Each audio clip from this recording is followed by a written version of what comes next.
کیا سگریٹ پینے سے وضو ٹوٹ جاتا ہے؟ نہیں ٹوٹتا، نسوار لگانے یا گٹکا کھانے سے وضو ٹوٹ جاتا ہے؟ نہیں ٹوٹتا۔ کیا عورت کو ہاتھ لگ جائے یعنی ٹچ ہو جائے تو کیا وضو ٹوٹ جاتا ہے؟ حنفیوں کے نزدیک وضو نہیں ٹوٹتا، کیا گالی دینے یا گانے سننے سے وضو ٹوٹ جاتا ہے؟ نہیں ٹوٹتا۔ کیا بغیر وضو مسجد میں داخل ہو سکتے ہیں؟ جی ہاں، داخل ہو سکتے ہیں، کیا کپڑے تبدیل کرنے سے وضو ٹوٹ جاتا ہے؟ نہیں ٹوٹتا۔ کیا ایک ہی وضو سے 5 نمازیں ادا کر سکتے ہیں؟ بالکل کر سکتے ہیں اگر واقعی اس کا وضو قائم ہے تو۔ جو وضو کی حالت میں انتقال کر جائے تو کیا اسے شہید کہا جائے گا؟ جی ہاں، جو وضو کی حالت میں فوت ہو اس کو شہادت کا رتبہ ملتا ہے۔ جو بعد طہارت سویا اور مر گیا، وضو کر کے سویا فوت ہو گیا، وہ بھی شہید ایک ہاتھ سے سر کا مسح کر سکتے ہیں؟ ہو جائے گا۔ مسئلہ سر کا مسح کیسے کرنا چاہیے؟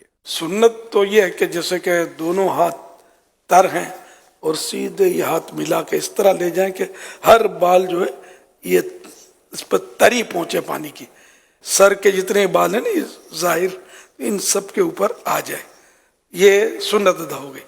اور چوتھائی سر کا مسا جو ہے یہ فرض ہے۔ گوشت کھانے کے بعد کیا دوبارہ وضو کرنا چاہیے؟ گوشت کھانے سے وضو نہیں ٹوٹتا، اونٹ کا گوشت کھایا تو مستحب ہے کہ وضو کر لے، وضو ٹوٹتا نہیں اس سے بھی۔ وضو کے دوران منہ، ہاتھ یا پاؤں ایک بار دھویا تو کیا وضو ہو جائے گا؟ وضو ہو جائے گا، سنت چھوٹی، کیا ناخن کاٹنے سے وضو ٹوٹ جاتا ہے؟ نہیں ٹوٹتا۔ شیشے کے سامنے کھڑے ہو گئے تو وضو ٹوٹ جائے گا؟ آئینہ دیکھنے سے وضو نہیں ٹوٹتا۔ وضو کے بعد دعا پڑھنے کی کوئی فضیلت ہے؟ حدیث پاک میں جس نے اچھی طرح وضو کیا اور کلمہ شہادت پڑھا اس کے لیے جنت کے 8 دروازے کھول دیے جاتے ہیں، جس سے چاہے اندر داخل ہو۔ کلمہ شہادت اشہد ان لا الہ الا اللہ واشہد ان محمد عبدہ ورسولہ صلی اللہ علیہ وسلم، لیکن ساتھ میں یہ کہ اچھی طرح وضو کیا۔ یہ دشواری، اس میں تھوڑی کمزوری ہے ہماری کہ اچھی طرح وضو ہم کرتے نہیں ہیں۔ کیا ہنسنے سے وضو ٹوٹتا ہے؟ نماز کے علاوہ ہنسنے سے وضو نہیں ٹوٹتا۔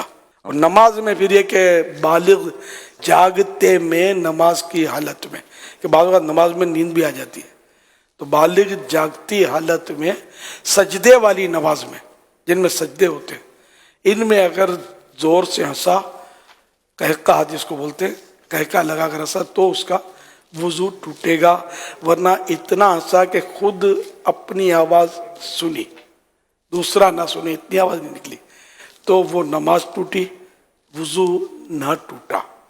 اب مسکرایا، کچھ بھی نماز نہ آواز آئی نہ خود کو نہ کسی کو، تو نہ نماز ٹوٹی نہ وضو ٹوٹا۔